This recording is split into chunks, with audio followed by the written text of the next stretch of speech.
Kwanza nichukue nafasi hii kumkaribisha kila mmoja ambaye amefika mahali hapa. Na tamani nitambue uwepo wa maaskofu wote, wachungaji, viongozi wote.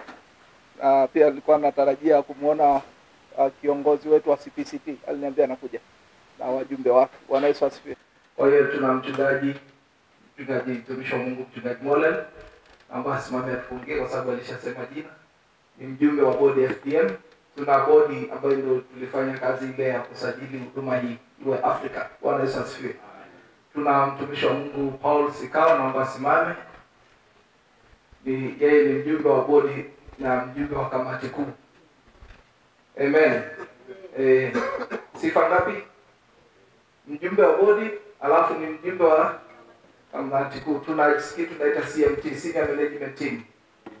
Yeye ni mjumbe. Bwana Yesu asifiwe. Alafu tuna wale wanaofanya kazi kiserikali. Tuna mwenyekiti, ni mimi, katibu alipata dharura. Huduma ya FDM. Ukisikia FDM ni nini? Ni huduma ya kiroho. Ni huduma ya nini?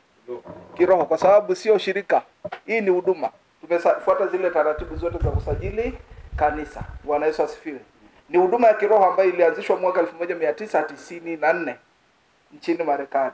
Alianzisha huduma hii Mungu alipompa maono hayo ya kuandaa wanafunzi wa Yesu Kristo mwaka 1994 jimbo la California, lakini makao ya huduma sasa yapo jimbo la Texas.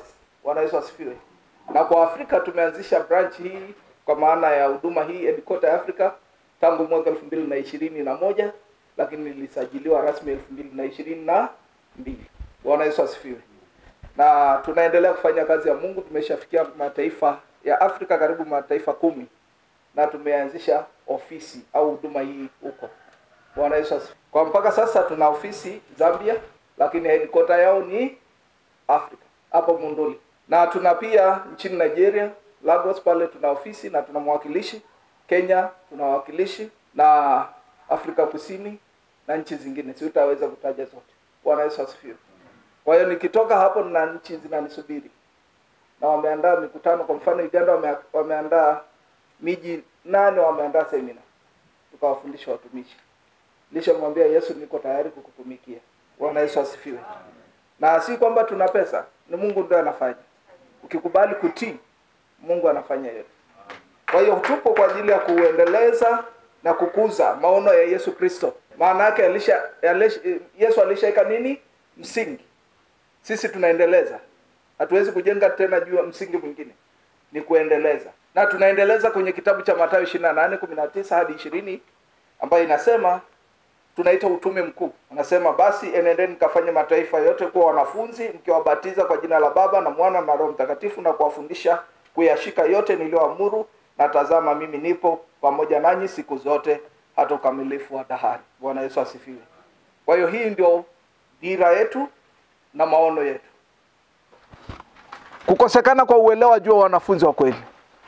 Wanafunzi sio semina wiki 2 alafu nasema nimemaliza. Haleluya. Wanafunzi ni kwamba ni kukaa kama vile mnavyopanga kalenda ya mwaka. Si tunapangaga makanisani kwetu? Bwana Yesu asifiwe.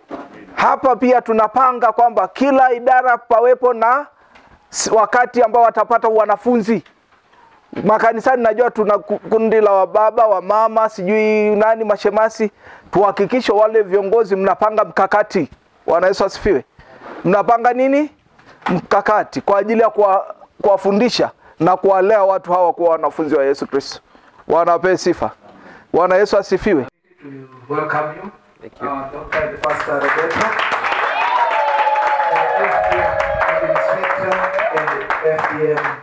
FDMI instructor too. Amen. Amen. Good afternoon to everyone. Habari za mchana. I bring you greetings from Mexico. Naleta salamu kutoka Mexico. I've been serving as a missionary down in Mexico for the past 20 years. Nasema missionary katika taifa la Mexico kwa miaka 20 years. And I started working with FDM probably about 10 years ago, using the materials. Ameanza pia kutumika na FDM na kutumia material hizo vitini vya FDM kwa miaka zaidi ya 10 iliyopita. and then becoming an instructor with FDMI in the last 2 years. Na amekuwepo pia kama mkufunzi wa chuo cha FDMI hicho unachokiona kwa miaka 2 sasa. And doing the online classes like Wakifanya madarasa ya kwa njia ya mtandao. like some of you are taking. Kama wengi wenu nao chukua madarasa ya mtandao kama mnavyojua hiyo mfumo wetu. And this last year I had the privilege of being asked to help to be the administrator for FDM. Na kwa mwaka huu alipata neema ya kutumika chini ya rais wetu kama msaidizi, kwa Kiswahili mnaita administrator, kwa Kiswahili mnaita nafasi ya nini? Ni zaidi ya mkurugenzi. Amen. By the Msaidizi wa rais. by the president, Pastor Craig Kester. Anatumika chini ya uongozi wa mkurugenzi au nani mwanzilishi wa huduma hii ambaye anaitwa Craig Kester.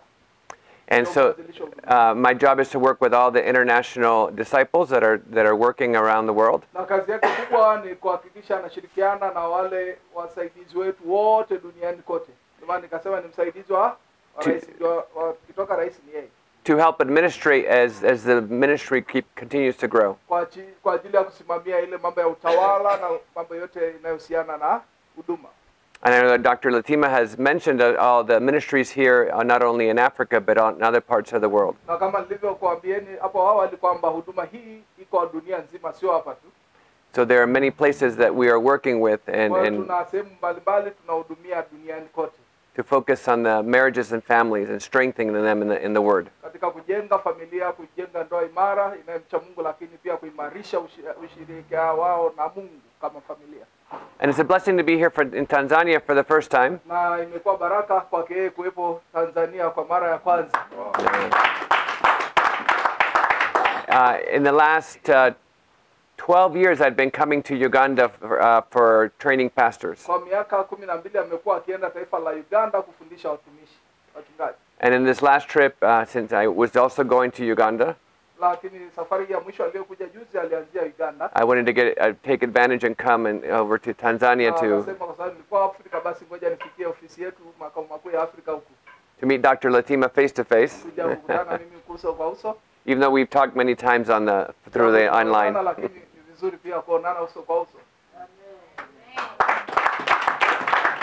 And it's a blessing to be here with you this afternoon. Amen. Very good. So we have some who have heard before and some who are new.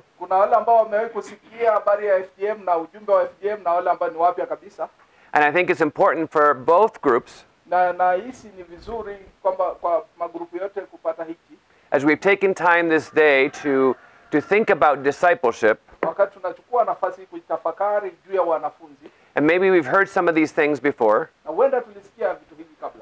Maybe we're doing some things in our churches. Or we're learning and working through the courses. But I think this is an important question we need to ask ourselves. As we think not only of ourselves and our churches, but we think of our neighborhoods, our cities and country. Why are there so many people who do not know what it means to be a disciple?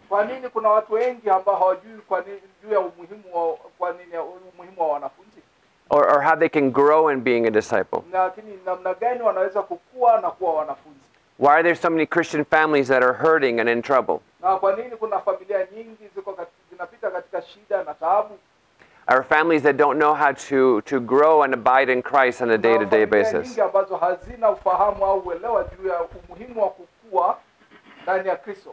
Many people might go to a large event, but have a difficulty in living for Him day by day in their relationship.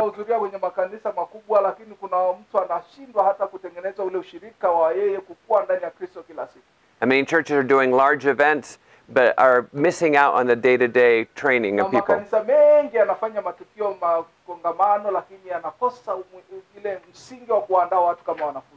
And you see, once again, we need to see, and as we talked earlier, on our priorities.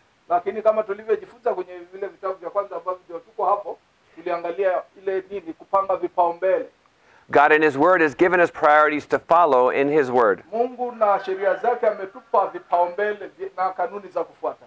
And Dr. Latima talked about, first of all, our relationship with Him. Na nilivyokufundisha saa zile, nilikufundisha uhusiano wako kati yako na Mungu na namna ya kujenga ule uhusiano na ushirika na Mungu. And from this relationship with Him, as we seek Him first, na jinsi tunavyojenga ule uhusiano wa kukaa na kujenga ushirika na Mungu kwa kumtafuta yeye kwanza, come all our other relationships. Mambo mengine yote yanafuata. The two greatest commandments, we are to love God with our heart, soul, and mind. Agizo kuu la kwanza ni kumpenda Bwana Mungu wako kwa moyo wako wote na kwa nguvu zako zote. Hiyo ndio amri ya kwanza na ndio kanuni ya kwanza. Which is our vertical relationship with Him as we seek Him. Na ya kwanza ni kutafuta vya ushirika vya juu, maana yake na Mungu. And the second commandment is you shall love your neighbor as yourself. Na amri ya pili ni inayofanana hiyo, anasema mpende jirani yako kama nafsi yako. So from our first relationship with Him comes the power and the resources to do the second Kwa hiyo relationship. katika ule ushirika tunaojenga kutafuta ushirika na Mungu, ndio hapo tunapokea nguvu na uweza wa kutekeleza hayo mengine. So the first part was aligning the relationships and priorities. Sehemu ya kwanza ilikuwa ni kupanga vipaumbele sahihi. The second part, as we see here, Sehemu ya pili muhimu is to bring clarity to what is a disciple. ni kuelewa wanafunzi. Katika kipengele iliyoelezwa wanafunzi ni nini. You see, first of all, we need to learn, Ya kwanza tunatakiwa tujifunze, and then we need to train others to do this. alafu tunatakiwa tukishajifunza tuwafundishe na wengine. As we looked at the Great Commission and what is called us to do, Na tunavyoangalia katika agizo kuu la Mathayo, to go into all the world, na tuamuru tuende na kuwafikia watu na kuwafundisha to make disciples. na kuwafanya kuwa wanafunzi. And of course, the first part is baptize them in the name of the Father, the Son, and the Holy Sehemu ya Spirit. kwanza kama nilivyowafundisha ni hatua ya kwanza kumrudisha mtu alafu kumbatiza katika jina la Mungu Baba na Mwana na Roho Mtakatifu. And it's that part of conversion, of coming to the Lord, Na sehemu baada ya kubadilisha kuwa ni mwanafunzi wa Yesu, and being accepted into the family of Christ. baada ya kupokea ile sehemu anasema kuwa mwanafunzi lazima ampokee Yesu Kristo kama Bwana na Mwokozi. And the second part is teaching them Baada ya kuwa familia sasa ya Kristo, sehemu inayofuata ni wewe kuanza kumfundisha all the things that we learn in Scripture, all the things that Jesus came to show us. Tulivyojifunza kwa Yesu Kristo kama mwanafunzi. But in that idea of teaching, Katika ile mtazamo wa kuwafundisha, it is teaching as Jesus taught. ni kuwafundisha kama Yesu Kristo alivyowafundisha. Good afternoon. My name is Roberto Aguayo, and I am working with FDM.World. I am the administrator for the international ministry, and it was a pleasure to come and visit Tanzania this time and to get to know the ministry here and the head office here in Monduli. And I'm excited to see what the Lord is doing here in Tanzania and what He continue to do around the world. Our vision with FDM is to reach the churches and leaders and to reach families, to bring and to help them to grow in their discipleship process as they grow as husband and wife, as they grow as parents of their children, fulfilling what the call the Lord has put in their lives. We're seeking to train as our ministry is family discipleship ministries, as we're training families to become disciples of Jesus Christ and to minister to one another as the Lord called them to do. We're now reaching countries around the world, like here in Tanzania, and then we also are in Africa and Uganda, in Nigeria, in Zambia, and Kenya, and we're seeking to grow, to be able to provide these resources to others, not only in their own languages. We're now in 11 different languages, seeking to bring it, but also to bring it to those around the world. We have ministries in India and Bangladesh. We have a ministry in the United States and Mexico and Guatemala and other parts of Latin America. And so we have really focused on being able to get the materials in the languages of the people so that they can use these at their homes and families. And it's a blessing for us to be able to do that and to provide these resources for free as we seek to provide training materials for them. We want to thank for all the pastors here in Tanzania who have helped and to coordinate and to help set up the ministry here at FDM and the work that they've done, and to open up the door for us to work and to be able to serve the church communities. We want to work with all the churches to bring this message and to share it with others. And it's a blessing to be here in your country today. Haleluya, Bwana Yesu Kristo apewe sifa. Kwa majina naitwa mchungaji Letema Daudi Laiza, mkurugenzi, mwenyekiti na mkufunzi wa huduma ya FDM na FDMI. Ninaposema mkurugenzi, maana yake ninakuwa msimamizi wa huduma ya FDM katika kanda ya Afrika, na kwa neema ya Mwenyezi Mungu pia ambaye amenijalia nimeweza pia kupewa nafasi katika chuo cha FDMI ambayo pia iko chini ya huduma ya FDM, ambayo pia huko na kwa mkufunzi na msimamizi katika bara la Afrika. Nichukue nafasi hii kuwakaribisha kwamba leo tumekuwa na ugeni kutoka makao makuu ya huduma. Tumekuwa na mkurugenzi na mtendaji mkuu Pastor Dr. Roberto Aguayo kutoka nchi ya Marekani. Yeye ni msaidizi wa mwanzilishi wa huduma ya FDM ambaye ni Rais Pastor Craig Caster. Amekuwa nchini kwetu Tanzania kwa takriban siku 4, na leo tumekuwa na seminar ya wachungaji maaskofu wa huduma zile 5 zile tunasema fivefold ministry, ambayo kazi yetu kubwa kama huduma tunajikita katika kuandaa watumishi wa Mungu katika kada mbalimbali, katika kuwaelekeza misingi na agizo kuu la Yesu Kristo na kanuni ambazo Yesu alituachia katika kuandaa wanafunzi wa Yesu Kristo. Kwa hiyo tumepitia vitabu ambavyo Mungu ametupa katika kupitia Agano Jipya. Tumeweza kuandaa vitini ambavyo vinawasaidia watumishi kutambua maono, kuwekeza katika maono na kutembelea maono ambayo Yesu ametupa. Tumesimama na kitabu cha Mathayo 28:19 hadi 20, inasema enendeni ulimwenguni mwote mkafanye mataifa yote kuwa wanafunzi, mkiwafundisha, mkiwabatiza na kuwafundisha kuwa wanafunzi wangu. Kwa hiyo na sisi kama huduma ndio kipaumbele na ndio maono yetu.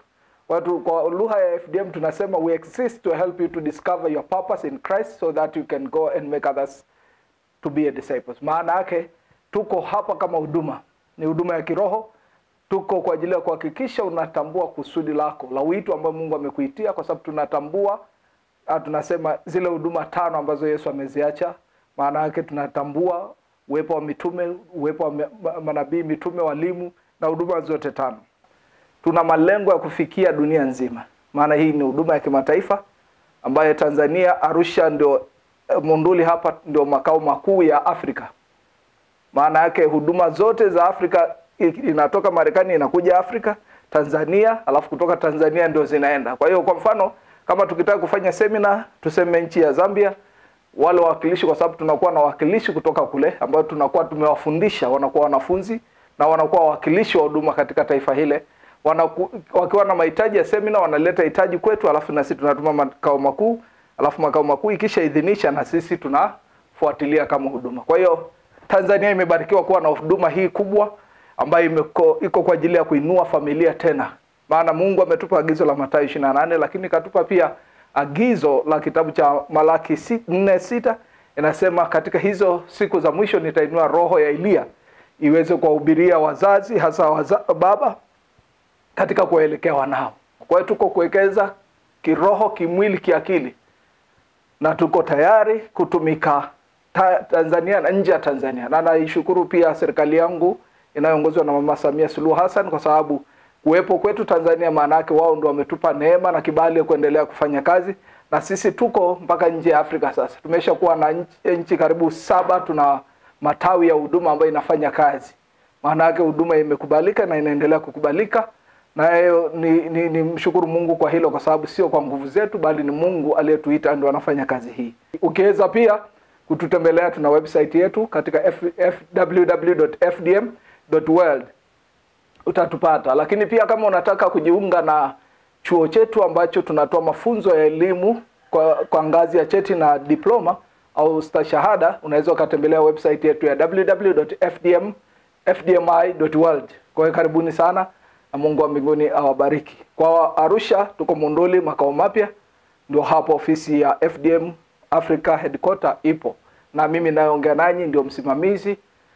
Na ukitaka mawasiliano yetu unaweza kutupigia kwa 0768912327. Narudia 0768912327. 27. Tutakuhudumia, na uzuri wetu wa huduma hii tunasema tunashirikiana na madhehebu yote ya Kikristo kwa lengo la kuinua mwili wa Kristo na kukamilisha. Tunashirikianaje? Sisi tunahusika kutoa elimu ya neno la Mungu, na tunashirikiana madhehebu yote. Maana yake hatubagui wewe ni dini gani, ili mradi unamwamini Yesu Kristo. Tutakufundisha misingi ya kweli, haki, na namna ya kuweza kumjua Mungu na kujenga ushirika na uhusiano na Mungu. Mimi ninaitwa Mchungaji Wilbert Molel, mwangalizi wa makanisa ya FPCT wilaya ya Monduli. Lakini pia mimi ni mjumbe wa bodi ya FDM ofisi ya Afrika hapa Monduli, na nimekuwa mjumbe tangu FDM ilivyoanza. Sisi ndio wajumbe au watu wa kwanza kupokea chombo hiki.